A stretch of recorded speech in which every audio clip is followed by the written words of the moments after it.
한국은 아무것도 안 하고 있네.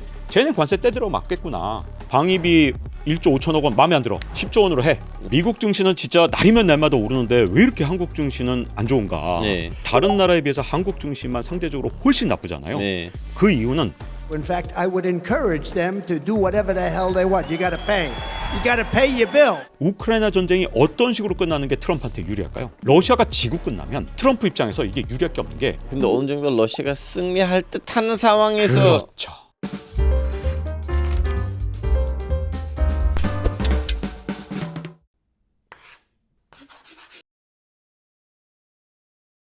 근데 우리 한국인들 특히 2030 시대는 제일 많이 관심을 갖는 주제는 안 그래도 가상화폐입니다. 네, 그렇죠. 아시다시피 우리 머스크 형님이 도박을 해가지고 이제 트럼프에다가 올인을 했는데 자기 갖고 있었던 도지코인들 거의 한 3배 올라갔습니다. 네. 당선되기 전에는 한 200원 정도였는데 지금 600원 갔다 왔다 하거든요. 자, 그럼 가상화폐 어떻게 돼요? 자, 트럼프는요. 원래 첫 번째 임기 때 이 가상화폐 엄청 싫어했어요. 예. 가상화폐는 사기다.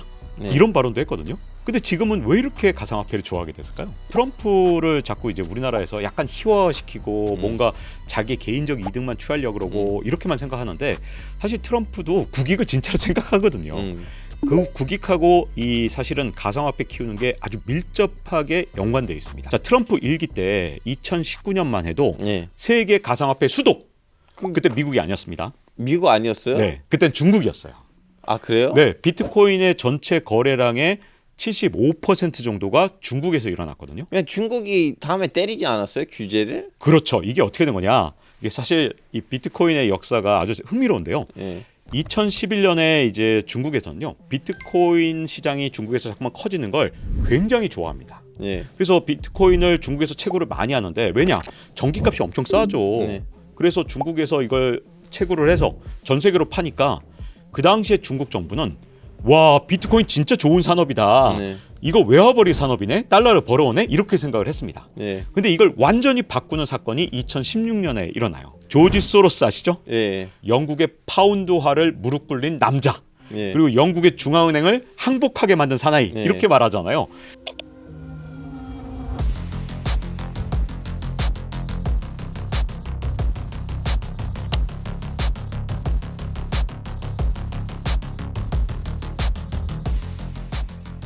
근데 이 소로스가 2016년 1월 달에는 위안화를 공격합니다. 예.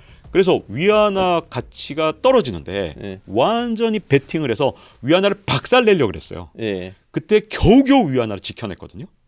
자, 그 과정에서 달러로 바꾸기만 해봐. 너희 죽어. 이러면서 막 5만 달러 이상 바꾸면 뭐 신고를 해야 돼. 뭐 온갖 달러로 바꾸거나 또는 달러를 쓰는 거에 대해서 온갖 규제를 만들어냈거든요. 2016년에. 근데 2017년에 보니까 아무리 규제를 만들어도 자꾸 돈이 새 나가는 거예요. 예. 외환 보유액이 쌓일 줄 알았는데 자꾸 줄어들길래 중국 정부에서 1년이나 지난 다음에 깨달았죠. 아, 비트코인 이게 때문이다. 비트코인 때문이구나. 비트코인으로 바꿔서 중국의 이제 부자들이 요걸 몰래 해외로 빼돌리는 방법으로 비트코인을 쓴 겁니다. 그래서 2017년부터 계속 규제의 강도를 높였어요. 근데 아무리 규제의 강도를 높여도 계속 우회로를 찾아서 비트코인으로 거래를 하다 보니까 2019년까지도 거의 74, 75%를 거의 중국인들이 다 차지합니다. 네. 우회로를 계속 이용한 거예요. 자, 트럼프 임기는 언제 끝났죠? 2021년 1월 달에 끝났습니다. 그때까지도 가상화폐의 수도는 여전히 중국이었어요. 네. 이 가상화폐 시장이 중국에서 죽질 않으니까 네. 21년 9월 달에 앞으로 가상화폐를 뭐 발행하거나 이러면 3년 이상 10년 이하의 징역에 처한다는 황당한 이런 법안을 내놨습니다. 온갖 처벌 조항을 만들고 벌금 조항 만들고 가상화폐에 갖고 있다 걸리면 몽땅 다 몰수한다 이래버리니까 아니 그러면 가상화폐로 잘못 바꿔놨다가 자산을 몽땅 몰수당하면 그냥 빈털털이 되는 거잖아요. 그리고 중국에서 원래 형법이 없어도 가끔씩 실종되지 않습니까? 네. 그러니 잘못 가상화폐 건드렸다가 실종될 수가 있으니 그 다음부터 중국인들의 가상화폐 보유량은 공식적으로 0입니다. 0. 제로가 됐어요. 아주 흥미로운 건 2021년부터 22년 사이에 미국인들의 가상화폐 거래량이 거의 한 0%였다가 갑자기 22년에 34%가 됩니다. 오.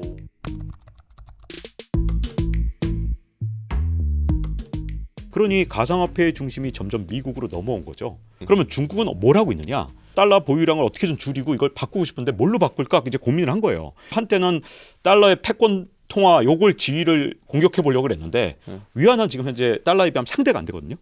그러면 중국 입장에서 야 위안화로는 달러의 패권에 도전을 할 수가 없는데 뭐 다른 방법이 없을까?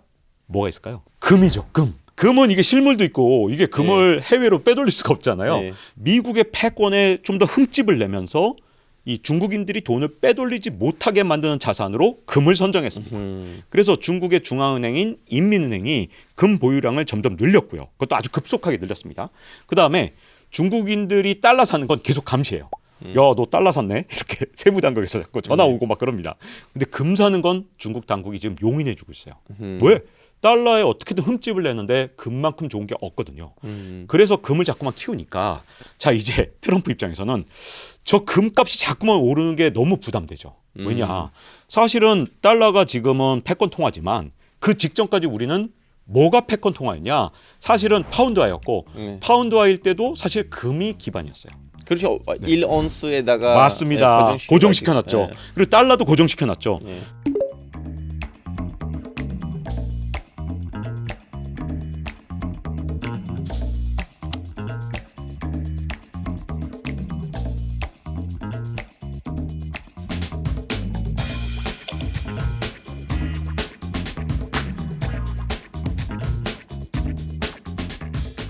그러다가 달러에서 고정에서 벗어난 건 1970년대 이후거든요. 네.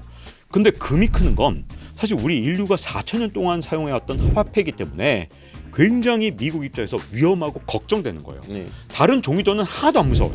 그래서 금값이 오르는 걸 어떻게든 바람을 좀 빼고 싶은데 비트코인을 키우면 금에서 바람이 빠져나가는 거예요. 맞아. 네. 가상화폐가 안전하고 네. 자꾸 올라가면 네. 금을 안 살 거 아니에요. 그럼 금값이 떨어지겠죠. 맞습니다. 그래서 금값을 떨어뜨리고 싶어서 정말 안달복달하던 그런 미국에서 드디어 방법을 찾은 겁니다. 원래 홍수가 났을 때 뚝이 무너지잖아요. 네. 그럼 그쪽으로 물이 확 빠져나가잖아요. 네. 비트코인을 그 대상으로 생각을 했다라고 봐야 되고 트럼프 혼자서 키우는 게 아니라 잘 보면 공화당의 싱크탱크가 비트코인을 키우고 있는데 여기는 다 목적이 있다라고 볼 수 있는 거죠. This afternoon, I'm laying out my plan to ensure that the United States will be the crypto capital of the planet and the Bitcoin superpower of the world, and we'll get it done. If crypto is going to define the future, I want to be mined, minted, and made in the USA. It's going to be. It's not going to be.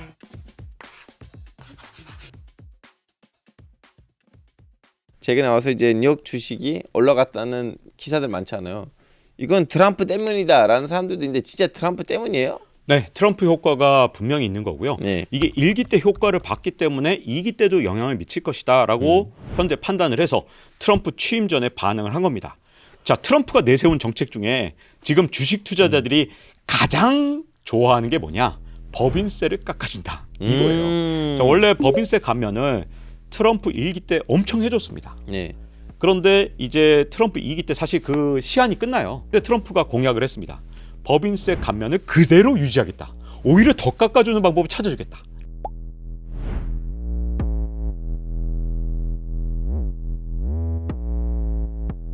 근데 1기 때랑 2기 때는 조금 다른 점이 있어요. 전 대통령이 누구였냐? 오바마거든요. 네. 오바마는 어떤 대통령이었냐면 글로벌 금융위기 때 모든 위기를 극복하고 네. 미국의 재정을 완전히 든든하게 만들어놨던 대통령입니다. 네. 그래서 트럼프가 등장을 해서 법인세를 왕창 깎아줘도 그래도 재정 적자가 크게 늘어나지 않았어요. 이번에 바이든은요 오바마랑 정말 정확하게 반대거든요. 네. 진짜 미국의 재정을 펑펑 낭비하다가 떠났습니다. 네. 그래서 지금 국가 부채가 엄청난 속도로 바이든 때 늘어났거든요. 그래서 여기서 법인세를 깎아주면 무슨 문제가 생기느냐? 나중에 이걸 국채를 발행하거나 네. 아니면 세금을 어떤 방식으로 다시 걷거나 네.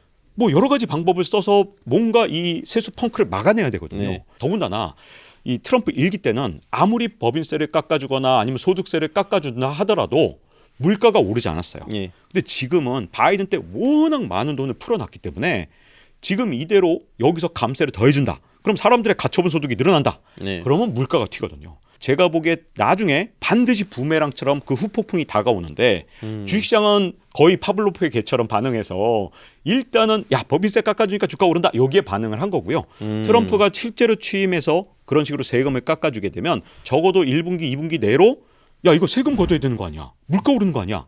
라는 걱정을 하게 될 거라서 3개월에서 6개월 뒤에 어떤 실제 경제 상황이 굉장히 다를 거라 약간은 실망하게 되지 않을까라는 생각이 있습니다.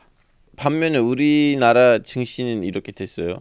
미국 증시는 진짜 날이면 날마다 오르는데 왜 이렇게 한국 증시는 안 좋은가? 네. 많은 분들이 궁금해하실 거예요. 더군다나 다른 나라 증시가 예를 들어서 다 안 좋고 우리나라도 안 좋고 미국만 좋은 거다 이것도 아니고 네. 지금 다른 나라에 비해서 한국 증시만 상대적으로 훨씬 나쁘잖아요. 네. 그 이유는 첫 번째로 트럼프의 발언에 사람들이 굉장히 민감하게 반응했다는 거예요. 자, 트럼프 일기 때는 일본만 계속 비난했죠. 네. 그러니까 일본이 그 당시에 안 좋았죠. 네. 근데 이번에는 트럼프가 유세할 때 일본 얘기는 거의 안 했어요. 네. 한국 얘기만 계속 했거든요. 이게 첫 번째 이유고요. 두 번째 이유는 이 바이든 정부 때 우리나라가 미국에 대한 투자를 엄청나게 했습니다. 저는 이걸 아예 용어를 만들어서 제가 만든 용어인데 바이든이 공장 납치를 했다. 이렇게 부르거든요. 우리나라가 바이든 정부 4년 동안 미국에 투자한 금액이 제가 어림잡아도 140조 원이 넘을 것 같아요. 오. 근데 이게 고용으로 보면 최저로 잡아도 10만 명 혹은 30만 명까지 고용해 줄 수 있는 그 정도거든요. 그래서 2023년에 무슨 일이 일어났냐. 미국에서 일자리를 창출한 해외 국가 중에 우리나라가 1등을 했습니다. 오. 자, 2등이 독일, 일본 같은 나라예요. 그러면 우리나라가 얼마나 그동안 미국에 많은 투자를 했는지 알 수 있잖아요. 이게 전부 다 바이든이 공장 납치에 성공을 했기 때문이고 정말 정교한 정책을 써서 우리나라 공장들을 납치해 갔는데 가장 큰 문제가 트럼프 마지막 임기 때 2020년에 대미 무역 흑자가 우리나라가 166억 달러였습니다. 오. 그래서 트럼프가 별로 신경 안 썼어요. 네. 큰 돈이 아니니까. 근데 2024년 지금 전망치가 얼마인지 아세요? 520억 달러입니다. 너무 많네요. 네, 3.5배나 늘어났죠. 네. 아니 왜 이렇게 미국에 대해서 무역 수지 흑자가 늘어났냐? 이유는 우리나라 기업들이 미국에 공장을 너무 많이 져서 그래요. 왜 그러냐면 자 우리나라 기업들이 미국에 공장을 지을 때 그 설비 투자는 아무래도 익숙하니까 한국 기업들은 한국 걸 갖다 쓰거든요. 네. 한국 기업이 한국 기업한테 수출한 건데 이게 무역 수지 흑자로 잡히는 거예요. 자 그리고 이 공장을 돌리는데 중간재가 필요하죠. 네. 자 전기차 공장이면 뭐 안에 들어가는 배터리라든가 네. 뭐 조향 장치라든가 이런 게 들어간다고 네. 쳐요. 그럼 역시 한국의 자동차 기업은 당연히 현대차나 이런 데는 익숙한 우리 한국 거를 갖다 쓸 겁니다. 그렇겠죠. 그러면 중간재 수출이 어마어마하게 늘어나죠. 네. 그래서 대미 무역 흑자가 우리가 166억 달러밖에 되지 않았다가 트럼프가 물러나기 전에는 트럼프가 물러난 그 바이든 때 4년 동안 520억 달러로 늘어났어요. 네. 근데 트럼프는 왜 늘어났는지를 따질 사람이 아니에요. 왜냐? 한국을 손봐주면 미국에서 인기가 올라가니까. 내가 임기에 있을 때 한국은 우리한테 166억 달러밖에 못 벌어가던 나라였다. 근데 저 바이든이 우리 미국을 망쳐서 520억 달러를 우리한테 벌어가는 나라가 됐다. 네. 내가 저 한국을 손봐주겠다. 이러면 얼마나 이게 정치적 선전 대상이 될까요? 그래서 저는 굉장히 걱정하는 게 선제적으로 조치를 취해야 되는데 일본 같은 경우는 지금 엔화 가치를 어떻게든 네. 끌어올리려고 금리를 먼저 올리려고 하거든요. 네. 그 이유가 뭐냐? 트럼프한테 밑보이지 않으려고 하는 거예요. 그래서 관세를 두드려 맞지 않으려면 엔화 가치를 미리 올리려고 그러고요. 네. 유럽도 지금 현재 미리 준비를 하고 있습니다. 어떻게 하고 있냐? 지금 라가르드 유럽 중앙은행 총재가 뭐라 그랬냐? 만약에 미국이 우리한테 관세로 공격을 하면 반격하지 말자. 그냥 협상을 하자. 미국에 석유를 더 사주면 되는 거 아니야? 예, 그냥 맞자고 여기다 때리고 여기다 때리고.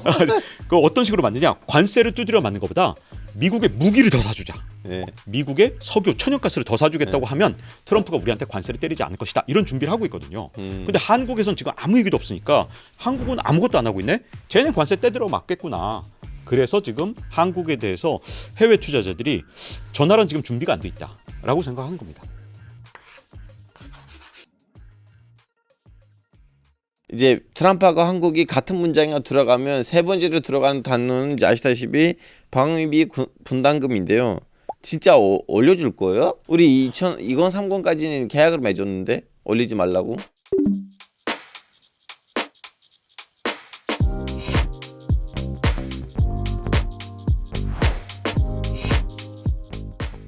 트럼프가 지금 현재 캐나다하고 멕시코하고 맺은 자유무역 협정도 무시하면서 관세 네. 올리겠다고 하고 한미 FTA도 무시하면서 하고 있잖아요. 네. 근데 이건 협정이에요. 사실은 그래서 두 나라가 좀 의회 비준도 있고 되게 복잡한 단계를 다 거친 거거든요. 이것도 무시하겠다고 하는데 문제는 방위비 분담금은 어떤 의회 승인이 있었던 게 아니기 때문에 깨기가 되게 쉽습니다. 그냥 깨면 돼요. 그래서 방위비 뭐 1조 5천억 원 마음에 안 들어 10조 원으로 해. 네. 그러면 우리나라 입장에서 끌려갈 수밖에 없고 그래서 방위비 분담금은 반드시 문제를 삼을 건데 South Korea, we have 42,000 soldiers there. They don't pay. I made them pay. Everyone raised hell. Biden took the deal and he said they don't pay anymore. Not since the Korea, and they're a rich country. No, we have to start. We cannot be taken advantage of any longer. 우리나라 대응책이 저는 더 중요하다고 보거든요.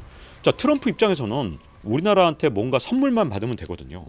근데 어떤 선물이냐? 트럼프가 원하는 건 뭐냐면 굉장히 화려한 꽃다발을 좋아해요. 왜냐하면 남들한테 과시해야 되니까. 근데 우리 한국 입장에서는 트럼프가 만족할 만한 화려한 꽃다발을 만들어 주되 근데 꽃향기가 나지 않고 열매를 맺지 않는 그런 꽃을 주면 되거든요. 우리는 차라리 이렇게 되면 국방 예산을 늘려서 미국에 F-35를 더 많이 사주겠다. 예를 들어 미국에 이지스함을 사줄 텐데 기술 이전을 해달라. 이런 식으로 우리가 선제적으로 미국한테 협상 카드를 던질 수가 있거든요. 그래서 저는 트럼프는 반드시 방위비 분담금을 올리라고 분명히 온갖 압박을 할 건데 우리가 선제적 대응을 한다면 방위비 분담금은 그냥 미국한테 주는 돈으로 끝나버리지만 차라리 국방 예산을 늘려서 우리의 무기 체계라도 훨씬 더 현대화하는 그런 방법으로 이 꽃은 화려하지만 향기나 열매가 없는 그런 꽃다발을 트럼프한테 준다면 제가 보기엔 우리가 협상할 수 있는 여지가 정말 많거든요. 지금부터 준비해야 됩니다. 근데 이 방위비 분담금 문제는 트럼프하고 한국 사이에 있는 문제뿐만 아니고 아시다시피 동시에도 유럽에 있는 문제잖아요. 자꾸 나토 회원국들한테는 야 니네들 돈을 왜 안 내냐? 우리가 왜 이렇게 열심히 해? 니네들 돈 많이 줘야지 하고 지금 유럽 국가들 엄청 신경 쓰고 있거든요. 거기서 어떤 일들이 벌어질 것 같아요? 사실 트럼프 일기 때 예. 유럽이 정말 말을 안 들었던 건 맞아요. 그리고 네. 트럼프 입장에서 정말로 열받았을 만한 일들이 있습니다. 그 이유가 네. 뭐냐면 자 독일 같은 나라로 예를 들어보면 독일의 2016년 이 국방 예산이 1.15%밖에 되지 않았거든요. 네. 미국 입장에서는 자기들은 3.5%의 국방 예산을 쓰고 있는 거예요. 미국에서는 항상 뭐라고 독일이나 이런 유럽 국가들을 비판했냐면 야 우리는 이렇게 3.5% 그것도 GDP 대비 3.5예요. 국가 예산 대비는 8.4%입니다. 네. 어마어마한 거죠. 근데 독일 같은 경우는 이 GDP의 1.15%인 것도 문제지만 국가 예산 대비로는 한 2.4%밖에 안 되니까 미국 입장에서 뭐라 그랬냐? 야 너희들이 지금 국방 예산 엄청 아껴서 너희들 복지로 막 퍼주는 거 아니냐? 우리 미국인들은 지금 복지 예산 없어서 이렇게 서민들이 힘든데 너희들이 국방비 아껴서 지금 현재 흥청망청 쓰고 있다. 이렇게 미국 사람들은 봤습니다. 근데 독일이 이렇게 방위비를 쓰지 않아도 되는 건 미국이 이렇게 안보를 지켜줬기 때문이잖아요. 예. 그런데 독일은 어떻게 했느냐? 이렇게 안보는 미국한테 맡겨놓고 천연가스를 살 때 러시아의 천연가스를 샀어요. 그래서 트럼프가 계속 경고를 했죠. 메르켈한테 어떻게 경고를 했냐? 이거 진짜 안보는 우리한테 맡겨놓고 천연가스는 러시아 걸 사? 또 러시아로부터 지켜준 게 우리야. 이건 반칙이지. 이렇게 생각을 했던 겁니다. 그래서 독일한테 계속 국방 예산을 늘리라고 압박을 했는데 메르켈이 무시했어요. 왜 그랬냐? 이것도 똑같은데 트럼프 일기 때 힘이 없었거든요. 제가 계속 말씀드리지만 트럼프가 굉장히 과격하게 나왔지만 메르켈이 무시할 수 있었던 가장 큰 이유는 중간 선거에서 트럼프가 참패를 했기 때문에 야 이거는 그러면 대통령 4년만 하고 바뀔 게 분명하니까 조금만 참자 이런 태도였던 것 같아요.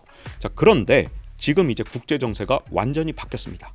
우크라이나 전쟁 이후로 이제는 유럽 사람들이 공포에 떨거든요. 자기들 스스로 자발적으로 지금 GDP 대비 2% 이상 늘리겠다고 독일뿐만 아니라 유럽 국가들이 다 지금 자발적으로 나서는 거예요. 자 그러면 우크라이나 전쟁이 어떤 식으로 끝나는 게 트럼프한테 유리할까요? 만약에 러시아가 지고 끝나면 트럼프 입장에서 이게 유리할 게 없는 게 유럽 국가들은 방위비를 늘리지 않겠죠. 미국이 방위해줘서 우크라이나에서 승리를 했어요. 근데 어느 정도 러시아가 승리할 듯하는 상황에서 그렇죠. 어정쩡한 휴전을 왜 좋아하느냐? 자 돈바스 지역을 어느 정도 러시아가 갖고 가면서 휴전을 하면 사실상의 러시아의 승리인 셈이죠. 그럼 유럽 국가들은 공포에 떨 겁니다. 그래서 방위비를 갑자기 예를 들어서 내년부터 증액을 한다. 그러면 자기들이 무기 만드는 시설이 없으니까 미국으로부터 수입을 많이 할 수밖에 없거든요. 이렇게 안보 위험이 극대화되면 미국산 무기를 훨씬 더 많이 사줄 거거든요.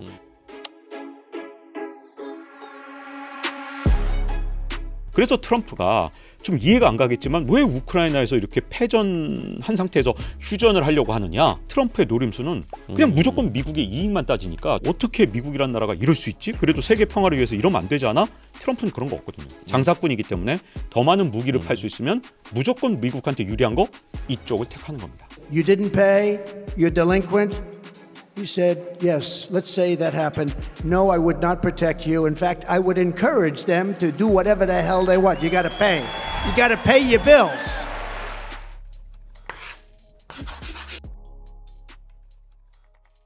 아직도 머리가 복잡하거든요. 트럼프가 당선되는 거 우리 대한민국한테 좋은 것인지 아니면 우리가 어떻게 하면 트럼프 당선을 우리나라에 유리하게끔 이용할 수 있는지. 지금 트럼프에 대해서 걱정되는 점, 우려되는 점만 얘기를 드렸는데요. 네. 사실 우리가 굉장히 잘 이용하기만 하면 가장 좋게 이용할 수 있는 대통령이 트럼프라고 볼 수 있습니다. 왜냐하면 트럼프는 사실은 기업가잖아요. 그리고 딜을 되게 좋아합니다. 그리고 딜을 통해서 더 많은 걸 얻었다. 이걸 미국 사람들한테 보여준 걸 너무 좋아하거든요. 근데 트럼프가 원하는 건 진짜 알맹이 있고 이렇게 튼실한 거 이런 게 아니거든요. 겉으로 볼 때 화려한 거 이걸 원하기 때문에 자 그럼 한국도 어떻게 하면 되느냐. 지금 만약에 트럼프가 만든 어떤 게임의 룰 안에 들어가 버리면 우리는 그냥 관세 두드려 맞고 진짜 우리나라 수출은 진짜 끝장나는 거죠. 하지만 트럼프한테는 이 딜이라는 아주 놀라운 게 있기 때문에 우리가 새로운 선물을 준비하되 한국의 어떤 경제적 타격을 최소화할 수 있는 굉장히 화려한 선물 요걸 준비한다면 제가 보기에 트럼프는 결코 우리한테 악재가 아니라 오히려 호재일 수도 있거든요. 그리고 주식시장은 그걸 너무 잘 알아요. 아직까지 우리가 선물을 준비하지 못했기 때문에 한국의 코스피가 그 어떤 나라의 주가보다도 낮은 건데요. 만약에 우리가 좀 더 진취적으로 나가서 좀 더 트럼프한테 먼저 딜을 제안하고 트럼프가 만족할 만한 그런 어떤 창의력을 발휘해서 뭔가 선물을 만들어낸다면 우리나라 주가가 이렇게 헤매지 않아도 됩니다. 대표적인 게 조선산업인데